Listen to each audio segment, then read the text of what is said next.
تو اسے اللہ کی عطا ہی سمجھنا چاہیے۔ کچھ لوگوں کے پاس علم ہوتا ہے پر علم نافع نہیں ہوتا، وہ ٹامک ٹونجا مارتے رہتے ہیں ساری زندگی۔ علم کو اللہ کی عطا سمجھیں، اپنی عقل پر اپنے شعور پر زیادہ بھروسہ نہ سمجھیں، نظر اللہ پہ رکھیں۔ حضرت مولا علی شیر خدا کرم اللہ تعالی وجہہ الکریم سے کسی نے پوچھا تھا بڑا عالم کون ہوتا ہے؟ ہمارے ہاں تو اب وہ والے عالم پائے جاتے ہیں نا، اللہ ماشاءاللہ، جو ممبر پہ بیٹھتے ہیں تو دعوے ہی دعوے ہیں، ممبر پہ بیٹھتے ہیں تو دعوے ہی دعوے ہیں۔ اس طرح کے عالم ہمارے ہاں پائے جاتے ہیں، وہ ہر بات میں دعویٰ کرتے ہیں، میں یہ کر دوں گا، میں وہ کر دوں گا۔ یہ مزاج علماء کا نہیں۔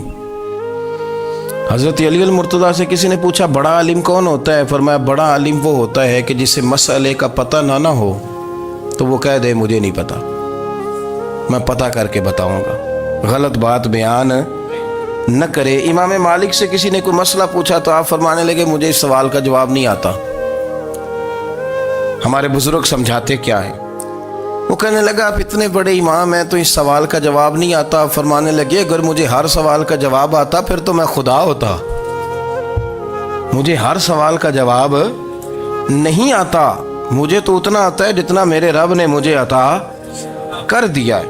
اپنی نظر اللہ پہ رکھیں، نکل آئیں اس معمے سے باہر کہ میں کوئی بلا ہوں، مجھے بڑا پتہ ہے، میرے پاس 6 ڈگریاں ہیں، مجھے 10 جگہ پہ تدریس کا شغف حاصل ہے، اس سے نکلیں باہر۔ قرآن مجید دیکھیے گا، اللہ تعالیٰ نے ارادہ قدرت فرمایا کہ میں حضرت آدم کو بناؤں گا، پھر بنانے کے بعد فرمایا فرشتوں سجدہ کرو آدم کو، سب نے سجدہ کیا الا ابلیس ابا واستکبر وکان من الکافرین، سب نے سجدہ کیا سوائے ابلیس کے، اس نے انکار بھی کیا، تکبر بھی کیا اور کافروں میں سے ہو گیا۔ تو یہ جب اللہ تعالیٰ نے سجدہ کرایا تو کیسے کرایا؟ اللہ تبارک و تعالیٰ نے نا حضرت آدم کو علم سکھایا خود، وعلم آدم الاسماء کلہا، خود اللہ فرماتے ہیں کہ میں نے جناب آدم علیہ السلام کو تمام اشیاء کے نام سکھائے، سب اشیاء کے نام سکھائے۔ تو وہ چیزیں پھر میں نے نا، اللہ فرماتے ہیں میں نے فرشتوں پہ پیش کی، میں نے کہا کہ بتاؤ ان کے نام کیا ہے، تو فرشتوں نے جو جواب دیا ہے وہ سمجھنے والا ہے۔ اللہ نے چونکہ خود علم سکھایا تھا حضرت آدم کو، جناب آدم سکھایا تھا، لیکن فرشتوں کو نہیں سکھایا تھا۔ تو اللہ کریم نے فرمایا فرشتوں اب یہ بتاؤ ان چیزوں کے نام کیا ہیں؟ تو فرشتے کیا کہتے ہیں؟ فرشتے عرض کرتے ہیں قالوا سبحانک لا علم لنا۔ آپ کبھی یقین کریں اس چیز کی لذت لیں تو مزہ آ جائے۔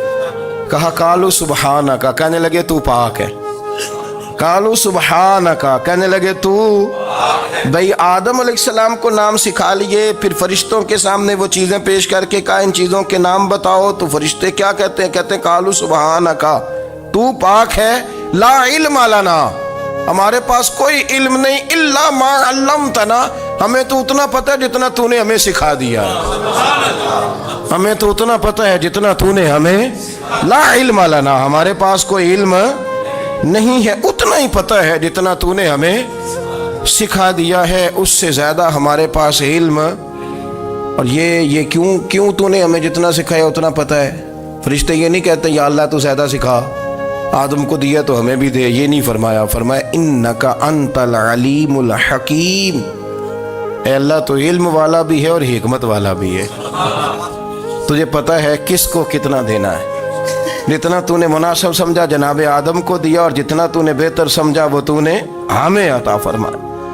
تو اگر آپ کے پاس علم ہے، کہیں نالج ہے، اس کو اللہ کی عطا سمجھیں۔ ہمارے ہاں بہت سارے لوگ بن کے بیٹھ جاتے ہیں، میں اکثر کہتا ہوں کہ پھر وہ دعوے کرتے ہیں میرے علاقے والے جاہل ہیں، میرے شہر والے جاہل ہیں، میرے خاندان والے پڑھے نہیں، یہ آپ کا دعویٰ ہے، یہ آپ کو خراب کر دے گا۔ ہم نے بہت سارے ایسے لوگ دیکھے جو بہت بڑے عالم تھے، لیکن اللہ جب لینے پہ آیا تو عقل ہی لے گیا، شعور ہی چلا گیا، حافظے ختم ہو گئے۔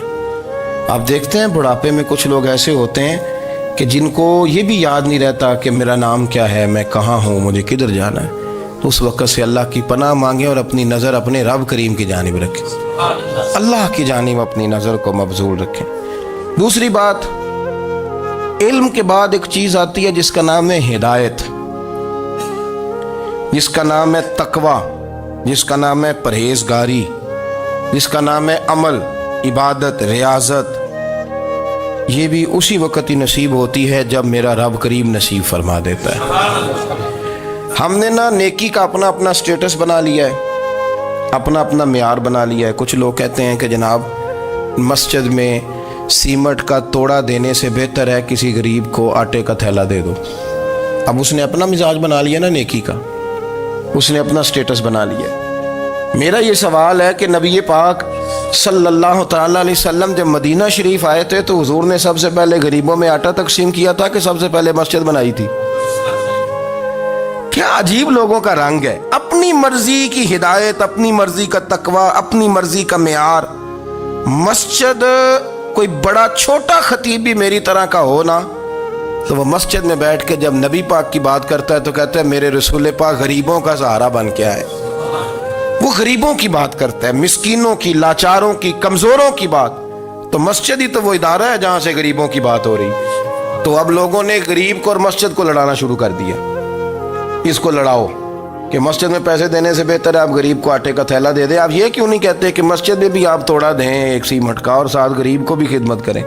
یہ کیوں نہیں تقویٰ؟ اپنی اپنی مرضی کا مزاج، اپنی اپنی۔ کچھ لوگ کہتے ہیں چھوڑو جی، ساری زندگی انسان نماز پڑھتا رہے اور پھر گالیاں بھی دیتا رہے، بندہ داڑھی بھی رکھ لے اور جھوٹ بولنا بھی نہ چھوڑے۔ تو یہ آپ نے اپنے پاس سے تقوی کا معیار بنایا۔ گالی دینے کا گناہ ہے اور داڑھی رکھنے کا ثواب ہے۔ تو اگر آپ داڑھی رکھے ہوئے ہیں اور آپ کوئی غلطی کر رہے ہیں تو اس سے آپ کی داڑھی کا ثواب ختم، اللہ کرے آپ کو سمجھ آئے میری بات۔ آپ کوئی غلطی کر رہے ہیں، داڑھی کا ثواب اس سے ختم، وہ اپنی جگہ پہ قائم ہے چیز۔ اپنی مرضی کا کیوں تقوی کا معیار بناتے ہیں؟ تقوی کا مزاج اپنی مرضی کا نہ بناؤ۔ اللہ کی بارگاہ سے دعا مانگو کہ یا اللہ ہمیں ہدایت کا نور عطا فرما، اللہ تو ہمیں رستہ دکھا، تو بتا کہ ہدایت کیا ہے۔ تو رب فرماتا ہے اللہ ولی الذین آمنوا، اللہ مومنوں کا مددگار ہے، یخرجہم من الظلمات الی النور، وہ انہیں اندھیروں سے نکالتا ہے اور نور کی طرف روشنی عطا فرماتا ہے۔ اندھیروں سے نور کی طرف اللہ لاتا ہے۔ اللہ ولی، اللہ مومنوں کا ولی ہے، وہ انہیں اندھیروں سے نور کی طرف نکالتا ہے۔ ہدایت ہمیشہ اللہ کی طرف سے سمجھے۔ جب وہ نماز کی توفیق دیتا ہے تو اپنے فضل سے دیتا ہے، جب وہ ذکر کی توفیق دیتا ہے تو اپنے فضل سے۔ ہم سمجھتے ہو جی فلانا نہیں پڑھ رہا بڑا بیوقوف ہے، فلانا نہیں پڑھ رہا، تو تم کیا اپنی عقل کے زور پہ پڑھ رہا ہے؟ میں جی اللہ کے فضل سے 2 سپارے پڑھتا ہوں، تو کس پہ احسان کرتے تو 2 سپارے پڑھ کے رویا کر کہ اگر مالک تو بڑا قریب نہیں۔ بڑے لوگ ہیں جن کو پورا قرآن حفظ ہے پر انہیں پڑھنے کی توفیق نہیں، تو انہیں فضل کیا اور مجھے توفیق دے دی ہے پڑھنے۔ رویا کر، پڑھ کے رویا کر، راتی ساری کر کر زاری، وہ نیند اکھاں تھی توندے تے فجرے اوہی گناہگار کہاون سب تو نیوے ہوندے۔ مہربانی کریں، ڈریں، نیکی کریں تو پھر ڈریں، پھر احساس پیدا کریں، پھر اپنے اندر وہ کمزوری لائیں کہ توبہ توبہ مجھے تو پتہ ہی نہیں، تو جانتا ہی نہیں۔ حضرت سیدنا امام اعظم ابو حنیفہ رحمۃ اللہ تعالی علیہ کے ساتھ ایک شخص کہتا میں نے نماز پڑھی تو عشاء کی نماز تھی۔ یہ جو لوگ بڑے ہوتے ہیں نا، جن کے پیار کرنے والے بڑے ہوتے ہیں، ان کے گرد خوف بھی بڑا ہی ہوتا ہے، انہیں بڑا ڈر لگتا ہے، بڑی بعض اوقات آزمائش ہوتی ہے ان کی۔ عشاء کی نماز کہتے پڑھی تو امام صاحب نے نا عشاء کی نماز میں تلاوت کی آیتیں فَمَن يَعْمَلْ مِثْقَالَ ذَرَّةٍ خَيْرًا يَرَهُ وَمَن يَعْمَلْ مِثْقَالَ ذَرَّةٍ شَرًّا يَرَهُ، فرمایا جو ذرہ برابر خیر کرے گا وہ بھی قیامت میں دیکھے گا، اور جو ذرہ برابر شر کرے گا وہ بھی قیامت میں اس شر کو دیکھے گا، اس کے سامنے آئے گا۔ تو وہ شخص کہتا ہے کہ سارے لوگ نماز پڑھ کے چلے گئے تو امام صاحب رحمۃ اللہ علیہ نے اپنی داڑھی پکڑی، رو رہے ہیں، کہتے ہیں وہ ذرہ برابر نیکی کا بدلہ دینے والے، وہ ذرہ برابر شر پہ سزا دینے والے میری سفید داڑھی کو دیکھ، مالک میرے ذرے ذرے سامنے نہ لانا، لوگ تو میری بڑی قدر کرتے ہیں دنیا، میں تو بڑا پہچانا جاتا ہوں، لوگ تو میری راہوں میں پھول لیے کھڑے ہوتے ہیں، مجھے بڑا نوازتے ہیں، قیامت میں رسوا نہ کر دینا، میرے لیے مشکل ہو جائے گی۔ وہ کہتے ہیں میں نے امام صاحب کا درد دیکھا، مجھے کوئی کام تھا تو میں چلا گیا، میں نے کہا کہ وہ اس وقت اللہ کے حضور حاضر ہیں تو میں دوبارہ آؤں گا، کہتے میں تہجد کا وقت آیا تو امام صاحب وہیں بیٹھے تھے اور ان کی داڑھی آنسوؤں سے بھری ہوئی تھی اور زور سے داڑھی پکڑی ہوئی، کہنے لگے مالک رسوا نہ کر دیں، قیامت میں رسوا نہ کر دیں۔ یار جو ہدایت یافتہ لوگ تھے وہ تو ڈرے ہوئے تھے، وہ تو سہمے ہوئے تھے، وہ تو کہتے تھے یہ اس کا فضل نہیں، اس نے بلا لیا، یہ اس کا کرم نہیں۔ حضرت بایزید بسطامی کسی کافر کو دیکھتے تو رو پڑتے، کہتے مالک تو کتنا قریب ہے، یہ بے ایمان رہ گیا، تو نے اپنے فضل سے مجھے اپنے نبی کا غلام بنا لیا، وہ رو پڑتے۔ یہاں تو لوگوں کا دعویٰ ہی بڑا ہے، نمازی اللہ خیر فرمائے وہ تو دوسروں کو گھورتا ہے، وہ کہتا ہے جنت کا میں مالک ہوں، کنجیاں میرے پاس ہیں، میں کسی اور کو گھسنے نہیں دوں گا، اور اگر 2-3 حج کر لے تو پھر تو وہ کہتا ہے کہ اب میرے سے پوچھ کے لوگ جنت میں جائیں گے معاذ اللہ، اور اگر وہ 2 4 5 7 دفعہ کوئی نفل پڑھ لے تو پھر وہ کہتا ہے چھوڑیں جی سارے لوگ بے عمل ہیں، میں اکیلا نیک ہوں۔ نہ ایسا کریں، اپنی توجہ اپنے رب پہ رکھیں، اپنی توجہ اپنے معین الملت والدین، عطائے رسول، ہند الولی، غریب نواز، خواجہ معین الدین چشتی، حضرت خواجہ اجمیر، شاہ اجمیر، شاہ اجمیر، والی ہندوستان، آخری عمر میں نا سارا دن روتے گزر جاتا، ساری رات روتے گزر جاتے، ذرا سی کوئی بات کرتا تو رو پڑتے، آنکھیں آنسوؤں سے بھری رہتی۔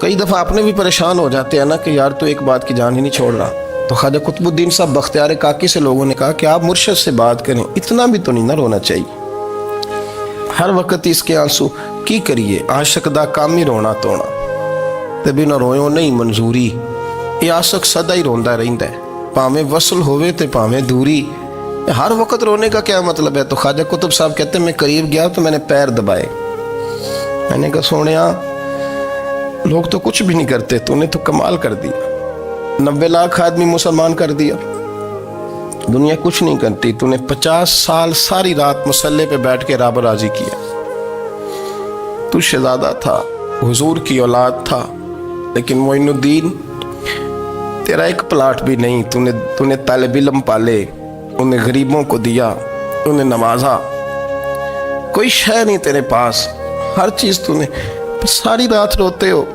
سارا دن روتے ہو۔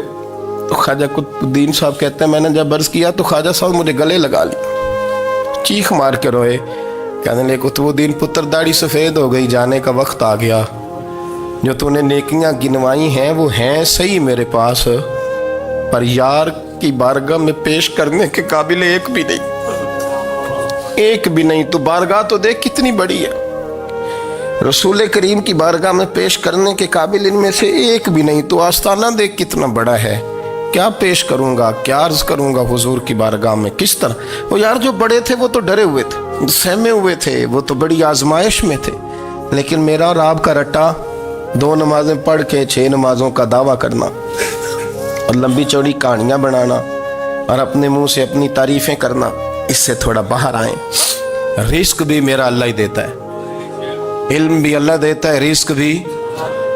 بڑے بڑے فقیروں کو مالدار ہوتے دیکھا، بڑے بڑے مالداروں کو فقیر ہوتے دیکھا، بڑے بڑے، میرے ایک بڑا سخی قسم کا سجن ہے، بڑا پیارا ہے، میں اسے سخی مانتا ہوں، میں نے اپنی پریشانیوں کے دنوں میں بھی اس شخص کو سخی دیکھا۔ ایک دن رات کو مجھے ٹیلی فون کر کے کہنے لگا کدھر ہو؟ میں نے کہا میں گھر ہوں۔ نہیں اکثر سفر میں ہوتے ہو نا؟ میں نے کہا طبیعت کیسی ہے؟ ٹھیک ہے، بس حال چال پوچھنا تھا۔ میں نے سمجھائی، میں نے کہا یار یہ کوئی مسئلہ ہے، ورنہ رات کے 2 بجے کوئی حال پوچھنے کو فون تو نہیں نہ کرتا، کوئی مطلب ایسا تو مسئلہ نہیں نا۔ تو میں نے بیک کال کی، میں نے کہا یار میری بات سن، مسئلہ کیا؟ کہ نہیں کچھ نہیں دل کر رہا تھا۔ میں نے کہا میری گل سن، رہے ہیں اسی 4-5 سال کٹھے، میں تین جاننا، اصل بات کر۔ کہنے لگا مکان بھی بڑا ہے، سارا کچھ ٹھیک ہے، پر وہ بڑا ہی بے نیاز ہے، کچھ حالات اس قسم کے آ گئے ہیں کہ لوگوں کو بتاؤں بھی تو لوگ ماننے کو تیار نہیں، زیادہ نہیں، مجھے نا تھوڑے سے پیسوں کی ضرورت ہے، کوئی 15-20 ہزار اگر مل جائیں، میری ضرورت۔ آپ یقین کریں میں روتا رہا ساری رات۔ میں نے کہا مہربانہ تیرا کس طرح کرانگے، اس سے لے کے زمانہ استعمال کرتا تھا، پر بے پرواہی ویکھ نہ سجڑ دی، جتھے کسے دی پیش نہ جاوے، انہیں تاجاں والے در در رولے تے منگتے ہیں